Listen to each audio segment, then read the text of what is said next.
नमस्कार, study 29 academy के एक और नए वीडियो में आप सभी के स्वागत है। आज हम कक्षा 9 राजस्थान का स्वतंत्रता आंदोलन एवं शौर्य परंपरा किताब का चौथा अध्याय जिसका दूसरा भाग पढ़ेंगे। तो पहले भाग में हमने मेर विद्रोह व भील विद्रोह के बारे में पढ़ लिया है। इस पाठ को समझने के लिए वीडियो को शुरू से लेकर अंत तक देखें और अपना कोई सुझाव हो तो कमेंट बॉक्स में जरूर लिखें। भील विद्रोह के बाद अब हम उदयपुर राज्य में मोतीलाल तेजावत के नेतृत्व में जो आंदोलन हुआ था उसके बारे में जानकारी प्राप्त करेंगे। असहयोग आंदोलन की जागृति के प्रभाव में 1921 में मेवाड़ व अन्य राज्यों के भीलों व ग्रासियों ने मोतीलाल तेजावत के नेतृत्व में आंदोलन छेड़ा। मोतीलाल तेजावत उदयपुर राज्य के झाड़ोल ठिकाने के अंतर्गत कोलियारी गांव के निवासी व ओसवाल बनिया जाति के थे।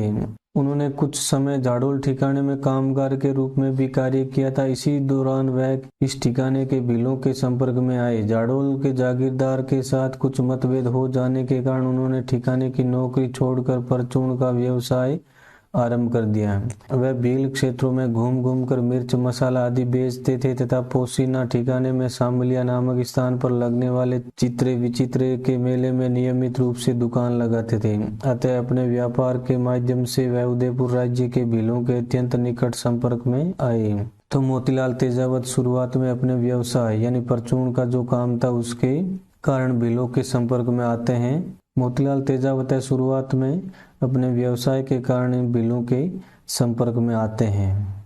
मोतीलाल तेजावत की समाज सुधार की गतिविधियों ने उन्हें भीलों के मध्य काफी लोकप्रिय बना दिया था। इन उपदेशों के साथ उन्होंने आदिवासियों का एक ही आंदोलन भी आरंभ किया। एक ही आंदोलन का उद्देश्य राज्यों व जागीरदारों द्वारा किए जाने वाले भीलों पर सभी प्रकार के शोषण के विरुद्ध संयुक्त रूप से विरोध करना था। मोतीलाल तेजावत की गतिविधियां तो झाड़ोल जागीर तक ही सीमित थी, किंतु उनका प्रभाव अन्य भील क्षेत्रों में भी तीव्र गति से फैल रहा था। उनके बढ़ते हुए प्रभाव से सत्ताधारियों का चिंतित होना स्वाभाविक था। अतः सत्ताधारियों ने इसे एक चुनौती के रूप में लेते हुए भीलों पर जुल्म करने के कठोर कदम उठाए। इसी दौरान तेजावत विजय सिंह पथिक अन्य नेताओं से मिले तथा उनके साथ विचार विमर्श कर भीलों की समस्याओं के समाधान हेतु कार्यक्रम तैयार किया। वह असहयोग आंदोलन से बहुत प्रभावित थे तथा भीलों का ऐसा ही आंदोलन छेड़ना चाहते थे। इस समय तक बिजोलिया किसान आंदोलन अपनी चरम सीमा पर था, जिसने तेजावत को भी उत्साहित किया तथा जब उसे बिजोलिया के नेताओं से समर्थन का आश्वासन मिला तो उसने अपने कार्यक्रम को अंतिम रूप प्रदान किया। जुलाई 1921 में उन्होंने भीलों पर करबंदी सहित असहयोग आंदोलन आरंभ कर दिया।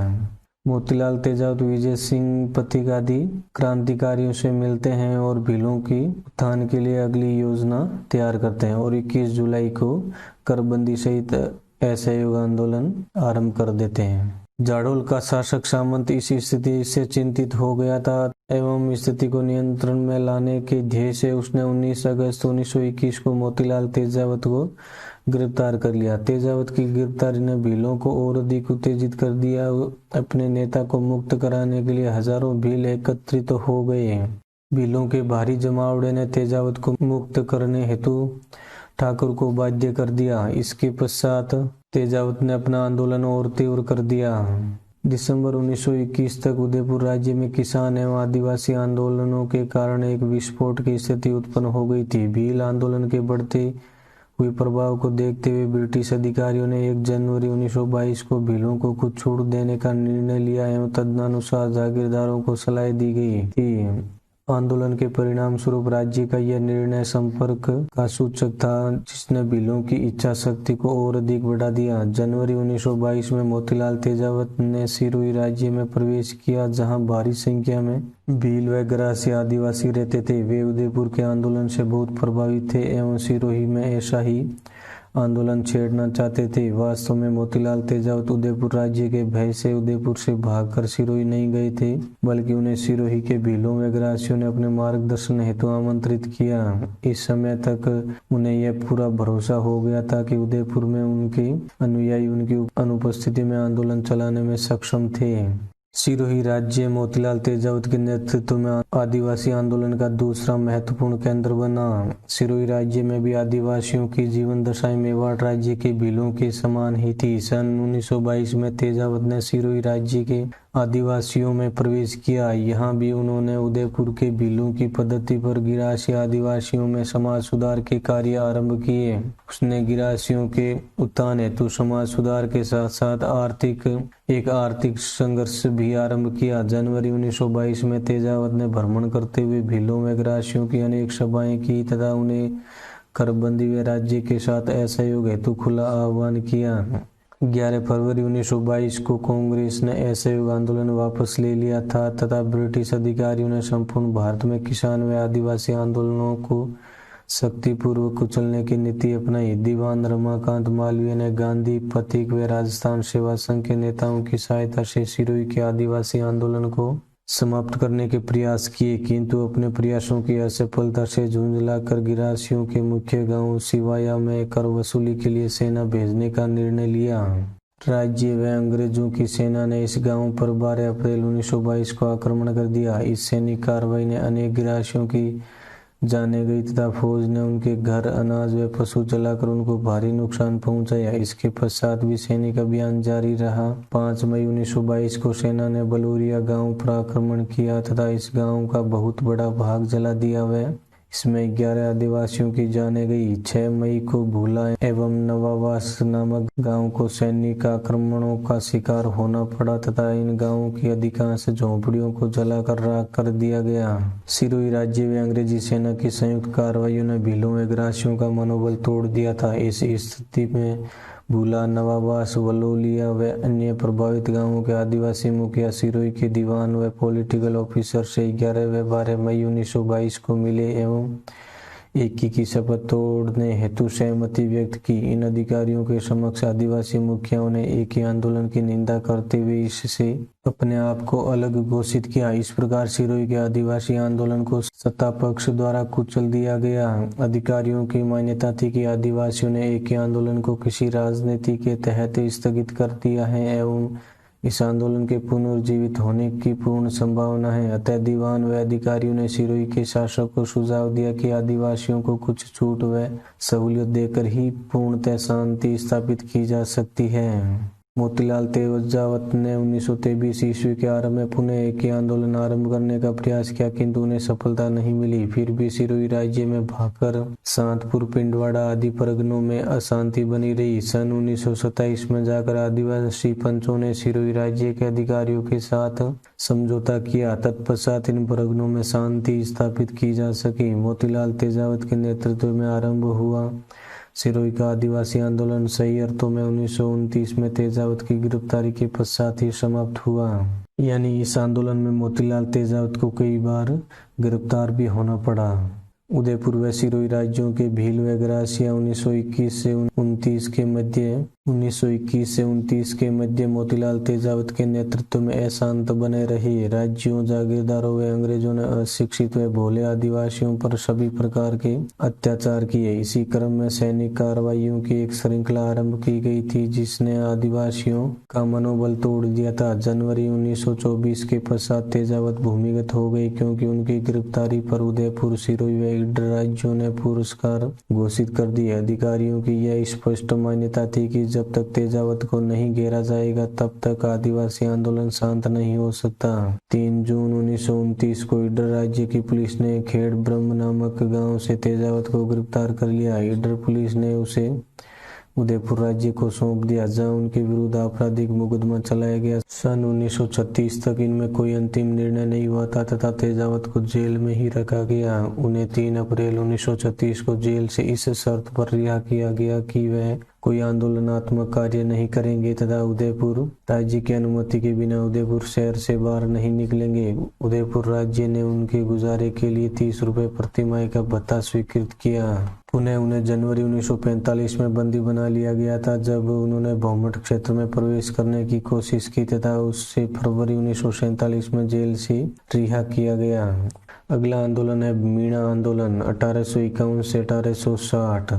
नई भूमि व राजस्व व्यवस्था के प्रति अपना रोष प्रकट करने के लिए 1851 ईस्वी में उदयपुर राज्य में जहाजपुर परगने के मीणाओं ने अंग्रेजों के विरुद्ध विद्रोह कर दिया था। इस क्षेत्र की मीणा जाति पर्याप्त रूप से किसी भी राजनीतिक सत्ता से मुक्त थी, केवल महाराणा मेवाड़ की प्रतीकात्मक सत्ता स्वीकार करते थे।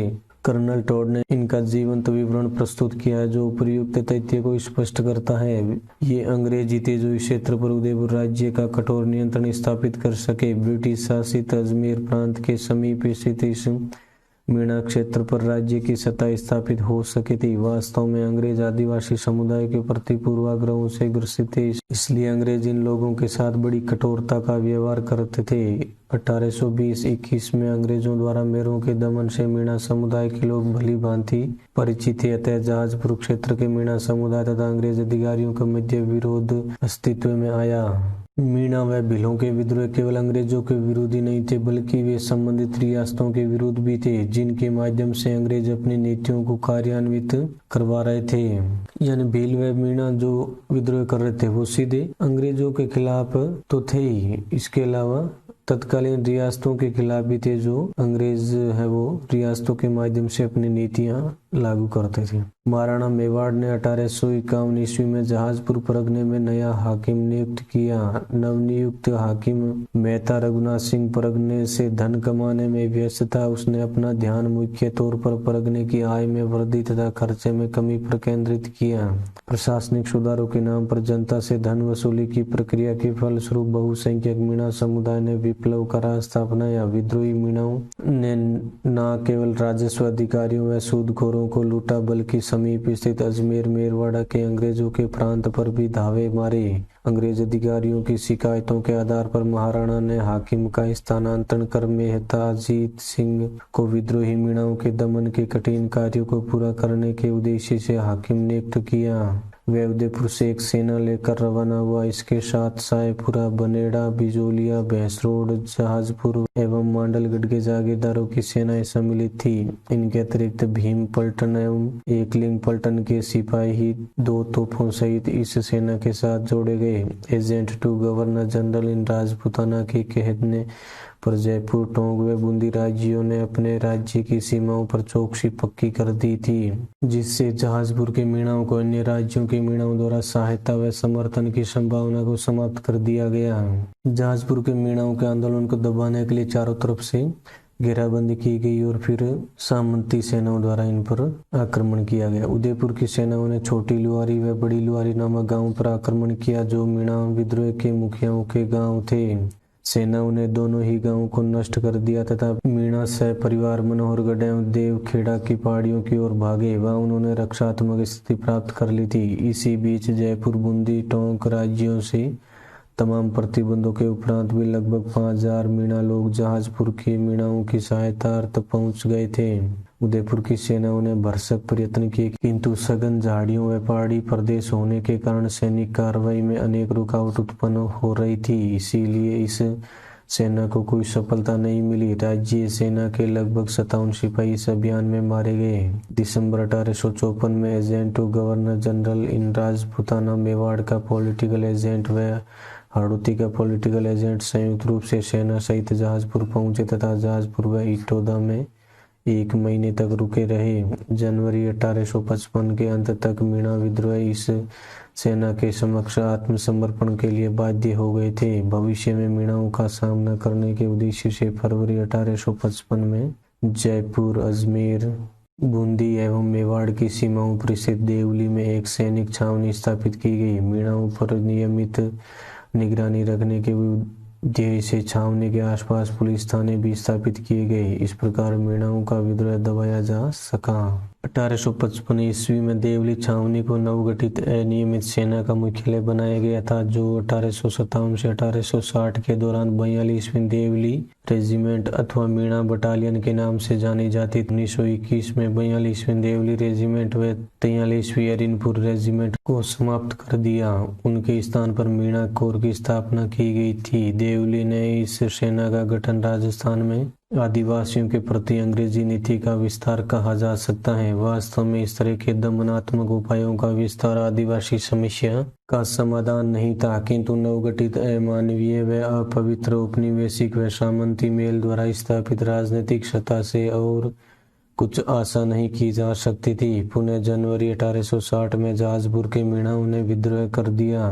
महाराणा ने 29 जनवरी 1860 को चंदन सिंह के नेतृत्व में जहाजपुर की ओर एक सेना भेजी। उसने गाडोली व लुहारी गांव पर आक्रमण किया। राज्य सेना ने गांव को लूटा व आगजनी भी की। भारी संख्या में मीणाओं को बंदी बनाया गया तथा 6 लोगों को तोप से उड़ा दिया गया। मीणाओं पर पुलिस थानों में नियमित उपस्थिति थोप दी गई। इस प्रकार जाजपुर का मीणा विद्रोह अंतिम रूप से नियंत्रित हो गया। इस प्रकार इस पाठ में हमने देखा कि जब जब अंग्रेज व सामंतों ने मिलकर जनता पर अत्याचार करने शुरू किया तो वहाँ की जो इतनी भी जनता थी उन्होंने मिलकर एकजुट होकर इनका विरोध किया।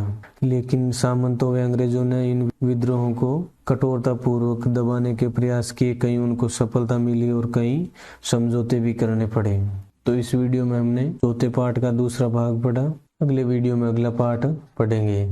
वीडियो अगर उपयोगी लगा हो तो इसको लाइक करें और अपने दोस्तों में शेयर करें। चैनल पर पहली बार आए तो चैनल को सब्सक्राइब कर लें और बेल आइकन भी दबा दें ताकि आने वाले वीडियो के नोटिफिकेशन आपको समय पर मिल सकें। वीडियो को पूरा देखने के लिए आपका बहुत बहुत धन्यवाद।